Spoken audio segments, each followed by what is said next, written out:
Rise and shine. This is Good Day Tampa Bay.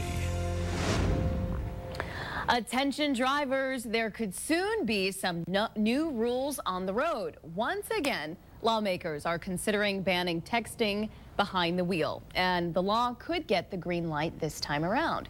Hillsborough County Assistant State Attorney Felix Vega is back with us this morning to explain how this law would affect us all. Good morning, Felix. Good morning, Kristen. So we know that a lot of states have passed similar laws. So why has it failed again and again here in Florida? One word: politics. This comes down to the fact that we have a Republican-controlled House and Senate in Tallahassee, and a lot of lawmakers that are really opposed to this law think that it's another invasion of privacy, it's intrusive, and it's really reaching into the privacy of your vehicle and your car. And there's also lobbyists, there's also people that basically say that this law is very misleading in the real effect of what it's aiming to do, especially on the enforcement level, and why we're trying to pass this law in terms of reducing crashes and related to texting while driving.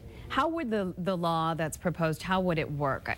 That's the million-dollar question. I researched through every single state that has passed a similar law, and basically what they have done is some states have banned cellular phones outright. In 13 states they do that. But in this law, basically they have a bunch of loopholes that they put into effect, whereby they if they see you doing something or committing another traffic violation, then they can pull you over and cite you for the distracted driving. But then you can see right there, here's the real teeth of it. It's only a fine of $30 or $60, points on your license. And so if the officer doesn't see you like texting, who's to say that you're not checking the weather, checking your navigation system, checking the traffic report? Those are some of the things that they're really looking at. And also the points on your license, that adds up for insurance purposes, and that's really the only effect of it. What they can do is, if, for example, if someone gets in a crash, causes injury or causes a death, then the texting would become part of that case in the end. So it's specifically targeting texting as opposed to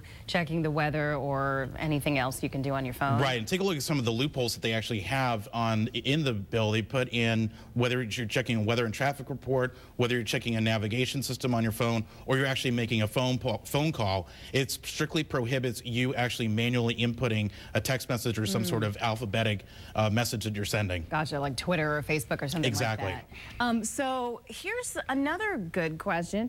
How do they enforce this law? I mean, how would it be enforced? It seems very difficult. Basically, it would be secondary to some other traffic violation, like I was saying a couple minutes ago. So, if you, for example, if you have a broken tail light, or the classic example would be you run a red light or you run a stop sign, and the officer sees you're playing on your phone, he can pull you over for that traffic offense and then ask you, hey, were you on your phone? Were you texting? But then it becomes a problem, like, are you really being honest about it, or you lied to the police officer? And then the secondary issue is, what's to say that the officer can take your phone and start going through your phone to see whether or not you were texting or not, or what app you were using? Right. Okay. And there's some controversy over that, I guess, whether police would need a search warrant to go through your phone? Yes, and that's where the secondary part of this comes into play, because you look at your old cell phones that we used to have, you have text messages and basically phone numbers stored in here. It really wasn't your life was synced up to your cell phone. With smartphones now, what the courts are now saying is that this acts almost like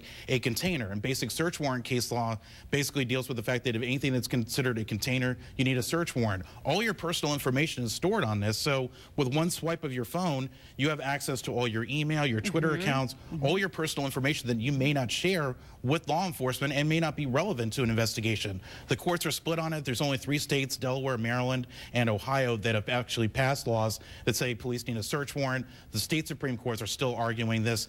It's going to be a law that we're going to be talking about for a while now. You think it's going to pass this time? I don't know. It's failed 5 times before, and the last one died on the calendar 1 year ago today.